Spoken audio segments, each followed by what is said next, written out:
Olá, sejam todos muito bem-vindos. No domingo, 30 de outubro, Lula derrotou o presidente Jair Bolsonaro nas eleições presidenciais com uma diferença de apenas um pouco mais de 2 milhões de votos, fechando-se assim um ciclo da pior campanha política eleitoral de todos os tempos, cheia de irregularidades, fake news, ataques, manipulações e estratégias pesadas, sobretudo para remover o atual presidente do jogo político. O consórcio da imprensa fez campanha para Lula durante todo o processo eleitoral, incentivando a censura de seus opositores, publicando notícias tendenciosas e mentirosas, ocultando as verdades da população, ludibriando a opinião pública e colaborando ativamente para que o seu candidato, conhecido mundialmente por crimes de corrupção, finalmente voltasse ao poder. Nenhuma das denúncias do PT e a interferência direta do STF em executar as ordens do partido durante essa campanha foram questionadas pela grande mídia. Um desequilíbrio latente que despertou a indignação e revolta da população. Os que se autoproclamaram guardiões da democracia fecharam os olhos para um dos esquemas mais desonestos de campanha eleitoral. Tudo isso sob o silêncio absoluto da grande mídia. Já no primeiro turno, as evidências de fraude estavam sendo encobertas quando milhares de pessoas estavam denunciando através de vídeos que inundaram a internet que alguém já havia votado por elas. O presidente do TSE, Alexandre de Moraes, entrou ao vivo em cadeia nacional por volta do meio-dia, quase na metade das votações, para afirmar e assegurar que nenhum problema estava ocorrendo nas votações e que os brasileiros deveriam confiar na lisura dos votos. Reafirma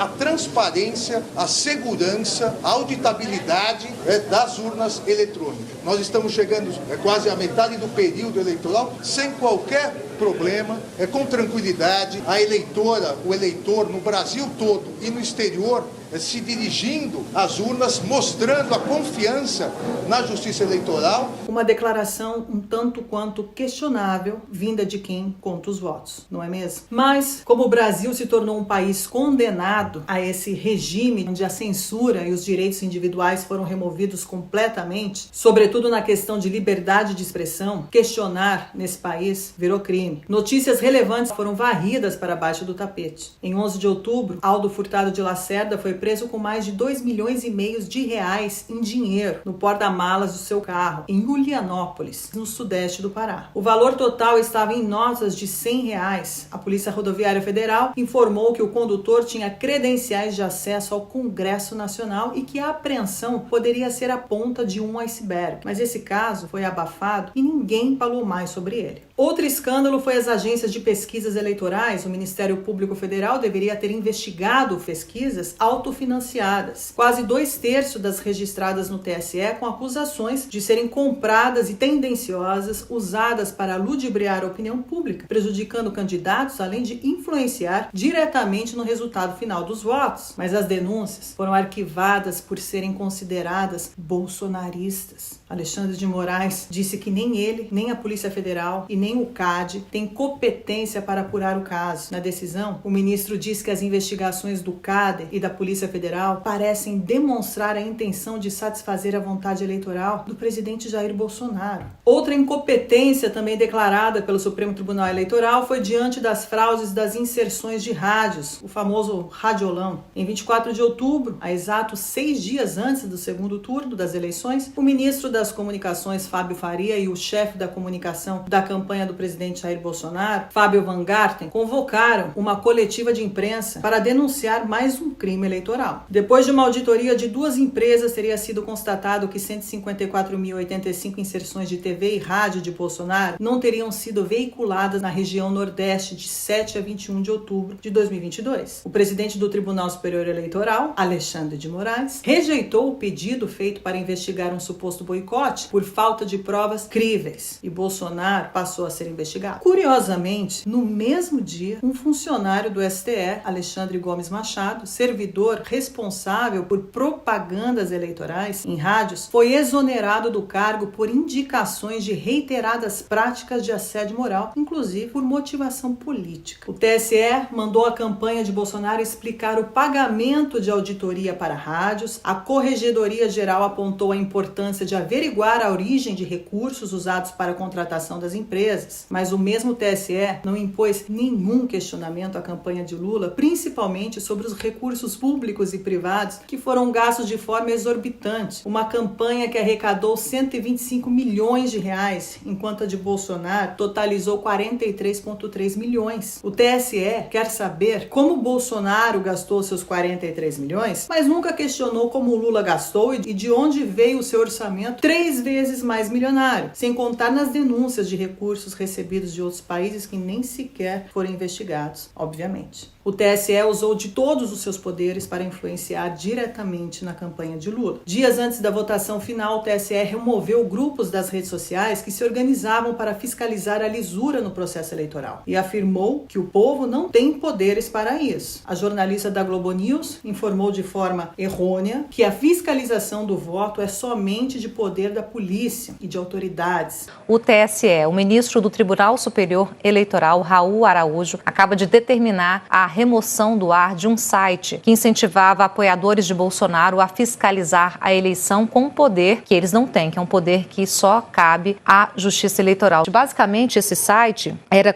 para incentivar pessoas a fiscalizarem a eleição. Fiscalizar, vou usar um termo aí bem entre aspas, de uma forma negativa, que segundo a decisão, porque era para tentar tumultuar o processo eleitoral, apoiadores de Bolsonaro, com um poder quase de polícia que eles não têm, que esse é um poder de autoridades. Diante dessas afirmações, o TSE, junto à grande mídia, mais uma vez, afirmaram que não estamos em um regime democrático. A democracia, o poder do povo e para o povo, foi abolida no processo eleitoral e, por consequência, em todo o país, com o aval da própria Suprema Corte. Abrindo exceções para esse momento excepcionalíssimo.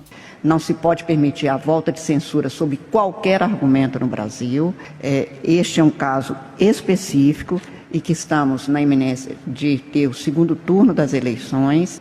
A proposta é a inibição até o dia 31 de outubro, exatamente o dia subsequente ao do segundo turno, para que não haja o comprometimento da lisura, da rigidez, da segurança do processo eleitoral e dos direitos do eleitor, mas eu vejo isso como uma situação excepcionalíssima que perpetua até hoje. Depois de tantas arbitrariedades, crimes eleitorais e controvérsias, Lula, em seu discurso de vitória, exalta a volta da democracia, quando na verdade ele volta ao poder por vias não democráticas. Ele exalta a derrota ao fascismo, quando na verdade os atos fascistas partiram da sua Suprema Corte, em conluio com todas as mídias. Ele acusou o governo atual de autoritarismo, quando na verdade foi ele quem calou jornalistas e emissoras de televisão e suspende contas na internet, abolindo completamente a verdadeira essência da democracia. Nós vamos pro outro lado para falar. Eu falei com a esquerda, falei com o centro e do outro lado eu vou falar com a esquerda outra vez. Aqui não tem direita. Ficou claro que a implementação de um regime hegemônico, autoritário e totalitário que ataca e tenta eliminar por completo essa raça maldita, como disse Janones, nos revela o perigo que estamos enfrentando. Lula, em seu discurso da vitória, fez questão em declarar que para ele não existe a direita. E é isso que estamos vendo acontecer diante dos nossos olhos.